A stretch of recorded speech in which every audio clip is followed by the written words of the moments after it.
Am I hearing you wrong? Will you say it again? My husband, who has looked down on me because he makes more money than me, is now on his knees in front of me. I love her. I've never felt this way before.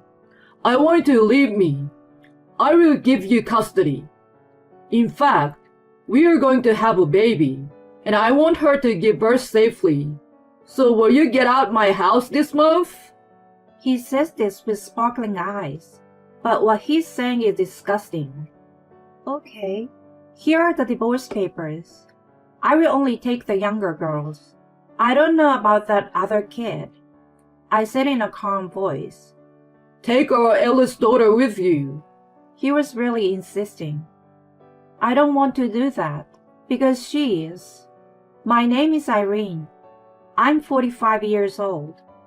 I have a husband, Tommy, who is the same age as me, and 3 girls.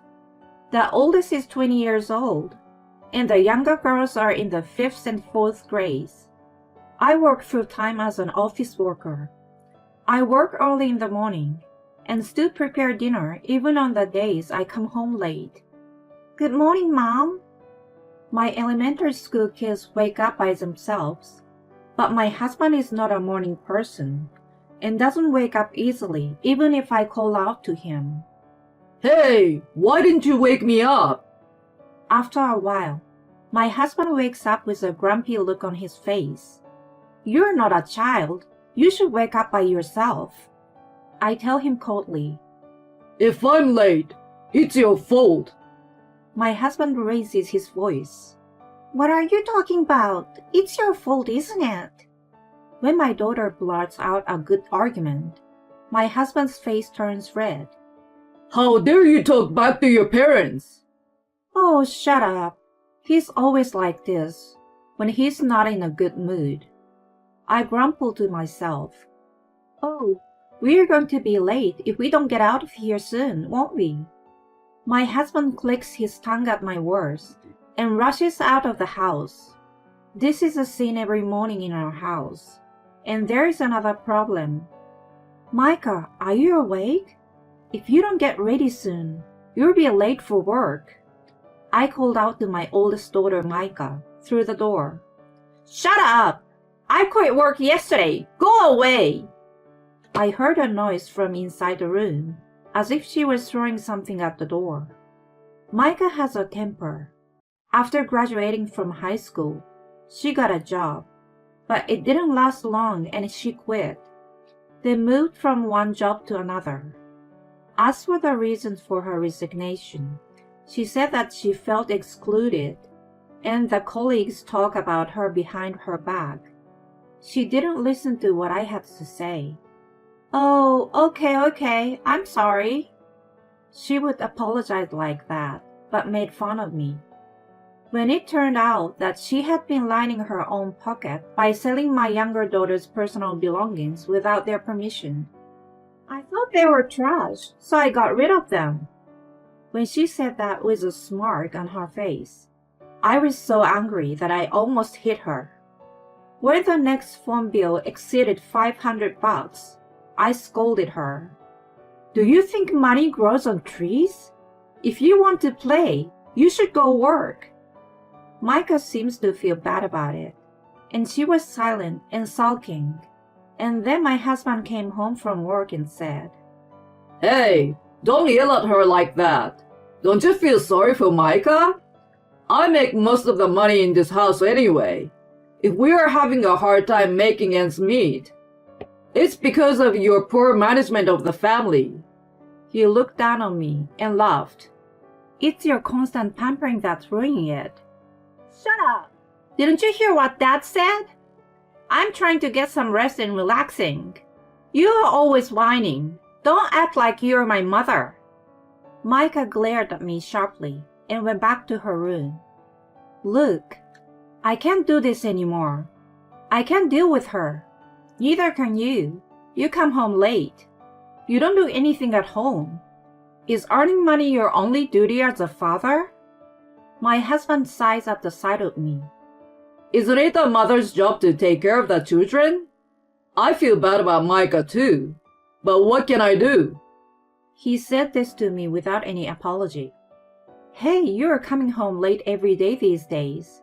You're not cheating on me, are you? My husband's face scrunched up a little at my words. So this is about a friend of mine who has a wife and child and has fallen in love with another woman. I'm trying to help him with that. What would you do, by the way? Well, I don't know. I would talk to the cheater first, see how serious she is, and then make a decision. I think it's best to start talking as soon as possible. I see. I guess so. After mumbling to himself, he went into the bedroom. I took out my phone and made a call to someone. It was the next evening. I wonder if I'm deaf. Could you repeat that? In front of me was my husband, who usually looks down on me in a big way, and a young woman who is standing by him, looking at me with a slightly smug look on her face. This woman, Jill, works for my husband, and is 20 years old like Micah. I like her. I never felt this way before. I want you to leave me. I will give you custody. In fact, Jill is going to have a baby, and I want her to have it in peace. So I want you to out of my house by the end of this month. He looked at me with sparkling eyes like a boy who had found his first love, yet said the worst words ever. Give up the custody? You just didn't want it. Since I kept quiet, Jill, the cheating partner, immediately talked to me. I'm indebted to you. Tommy loves me more than he loves you, though. Looks like your marriage has not been going well for a long time. Then please give him to me. Jill giggled. You said so yesterday. You said you will make a decision after you hear what the other person has to say. Jill loves me, and of course I love her. I'm begging you. Will you break up with me? I was annoyed by the atmosphere, as if I was the bad guy tearing them apart. I stood up quickly and came back with something. Okay, here are the divorce papers. I will only take the younger girls. I don't know anything about that other kid.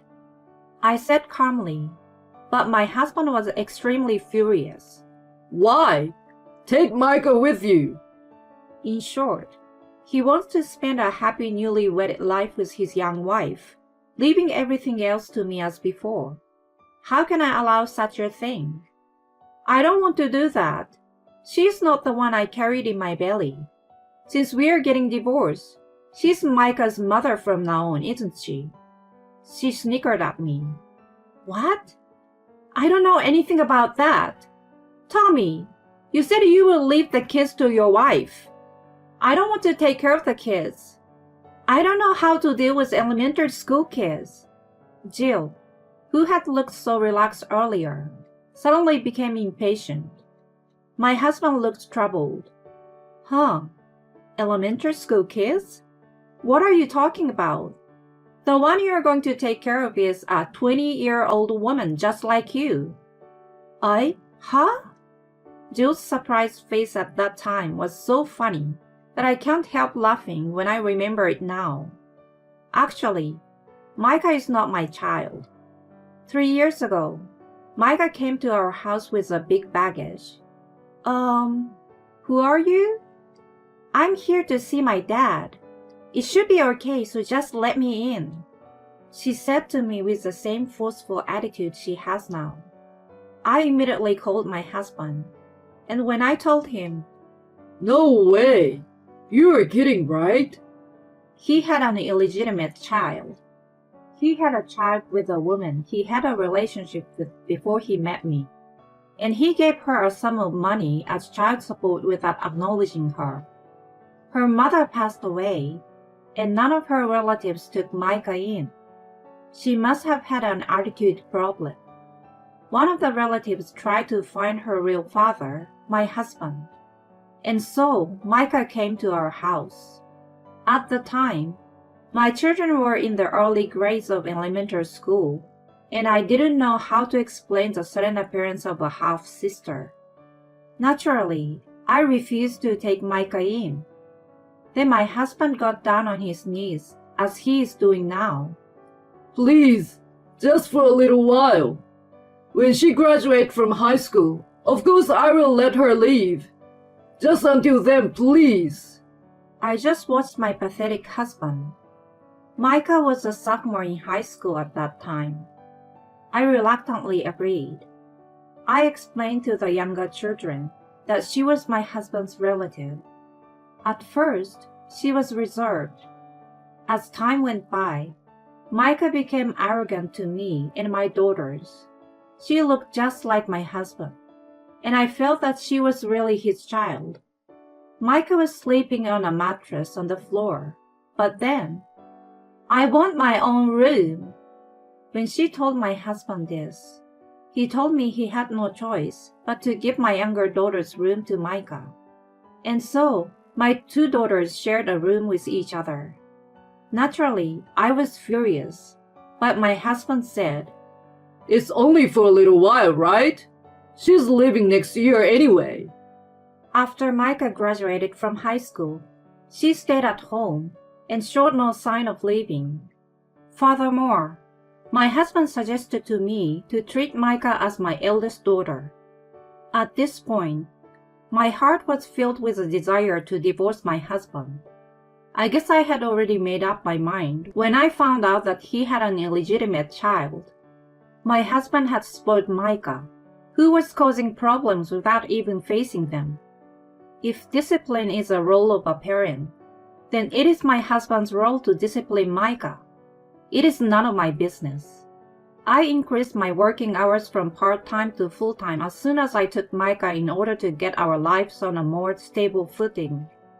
When I had some stability in my income and found a place to live with my daughters, I found out that my husband was cheating on me. The thought of my husband divorcing me without me knowing anything about it and living a comfortable married life with his new partner ignited my desire for revenge. I snickered at their ugly argument in front of me and snatched away the divorce papers filled out by my husband. "Well then, I will leave this house as you wish. The house still has a mortgage, and you will each pay me alimony from now on, right?" "Oh, of course, and child support." "Jill, you're in a lot of trouble. This old man will be 60 in less than 20 years. You're gonna be working hard to support him." "That's great. I admire so much." Jill blushed when I smiled at her. "What are you talking about? That's not what you told me, Tommy. You asked me to be a stay-at-home wife when we got married, didn't you?" Well, that's... His reply irritated Jill even more. "Oh, really? That's even harder. This old man doesn't help me with the housework at all. Oh, and he can't get up by himself in the morning, so you have to wake him up. And of course, he won't take care of the kids, so you will be on your own." Jill was starting to get nervous about the consequences of her future as I spoke cheerfully. I felt sad as I was talking. My husband had not been like this from the beginning. He had done a good job of sharing the housework and childcare with me when we were first married. However, as he got promoted, he started to one-up me because he was earning more. And to top it all off, he has an unruly illegitimate child named Micah. What in the world is the reason for not divorcing? "I have no money for alimony. What am I going to do? I'm about to have a baby. Don't you feel sorry for me?" "Well, I feel sorry for the baby in your belly.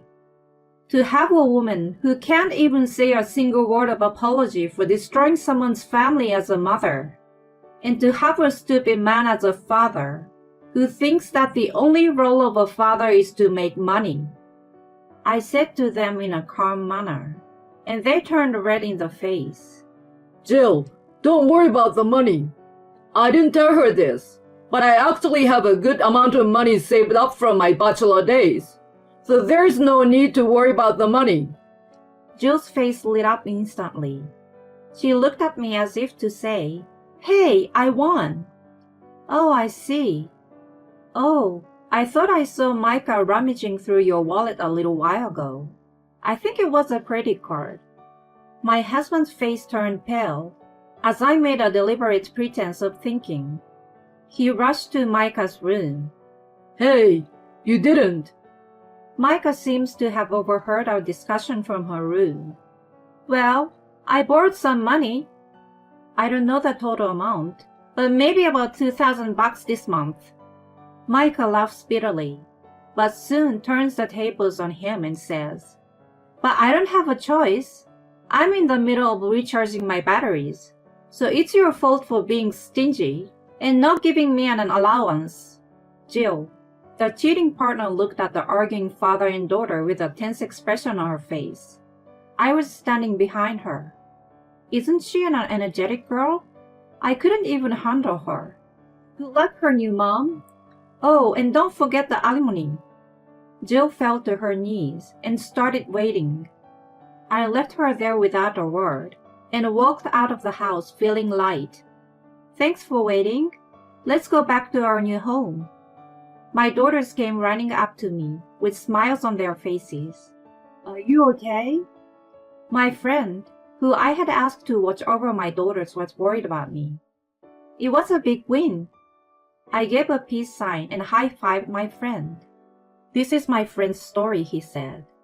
Wouldn't anyone think 80% of the story is about himself? I was struggling to hold back my laughter. The night before, my husband told me the story, and I realized it. So I asked my friends to take care of my daughters for me. I laughed at my husband, who really brought his girlfriend. I was preparing to leave home to get a divorce from my husband. The contract for the new house had been signed a few days before, and most of the belongings had been moved out. My husband, who is indifferent to our family, was not even aware of this. A few days later, I was contacted by both of them through my lawyer. Your husband is demanding a reduction in the amount, and the cheating partner says that the relationship with your husband is untrue. I submitted a new audio recording of the discussion. Then I started ignoring their calls, so I sent a certified letter to their workplaces and the cheater's parents' house. They seemed to have given up, and the amount of money I had requested was transferred later. The next month, my husband and Micah appeared in front of me on my way home from work. Irene, please come home. I was wrong. You're all I've got. You're still mad at me, aren't you? Can you forgive me for this? Come home, Mom. Dad expects me to do all the chores. They had tears in their eyes. You're both trying to sell me something I don't want to buy. It's pretty disgusting. So you'd better stop. I'm not angry. Oh, I don't have any feelings for you at all. And oh, isn't that young wife with you today? My husband looked down as I looked around deliberately. Oh, and who is your mother? Do you mean me? I have only 2 daughters. You're not my daughter. Micah, aren't you the one who told me not to act like your mother? You don't like this. You don't like that. Get a grip. I scolded Micah like this over and over again. Micah was the one who rejected me, and in my own way, I've done my best to deal with her even if she was not my own child. But that is over now. Now that we are divorced, these 2 are completely strangers to me. If they come again, I will call the police without hesitation. Of course, because they are outsiders now. They ran away from me as if they panicked at the word police. I thought that they looked just like each other, and their thoughtless personality were just like a father and child indeed. Incidentally, I knew from my lawyer that Jill and Tommy had broken up soon after that. It turned out that Jill's pregnancy was also a crazy story, and that they had been making a joint effort to avoid my demand for alimony, thinking that I might feel sorry for them if they told me so. Anyways, They told their lawyer that their love was pure. I don't understand what kind of mind she has at all. But maybe my ex-husband, who became a head of the department at a young age, looked good to her. However, it turns out that the man is no better than a schoolboy who can't even get up in the morning by himself. She should be thankful to me that she found that out before they got married. By the way, I found out about the affair from my ex-husband's subordinate, whom I met by chance at the supermarket. He is very close to one of his subordinates, and there are some rumors about it in the company. I thought if it was really okay, because their age gap was like a father and child, but... I didn't have any doubt in my mind to trust my ex-husband after hearing such a rumor. My ex-husband was demoted, and Jill, the cheater, resigned from her job out of embarrassment. Jill seems to have borrowed money from her parents to pay the alimony, and now she is working from morning till night under their watchful eyes. She seems to have been thinking of an elegant life as a housewife married to my ex-husband, who owns a house and is a department manager. But such a life is a dream. She must have learned the harshness of reality the hard way. Don't underestimate life, you little girl. The stupid father and daughter is still living in that house, but they have been fighting every day. And when it got worse, the neighbors have called the police. I think Micah is just frustrated, though my ex-husband seems to be doing fatherly things. I'm sure the house is in shambles, but it doesn't matter to me. 20-year-olds are usually considered adults. You can't stay a child forever. I hope they have a hard time from now on. And as for me, thank you for everything, Mom. I blush with embarrassment, and my daughters give me a handkerchief. It was the same handkerchief that Micah had sold without permission, and that they had given to me on Mother's Day a long time ago. My parents are gone, and I don't have many relatives to rely on. But I have many friends and such kind daughters. I'm a very blessed person just because of that. Thinking of this, I smiled and said thank you.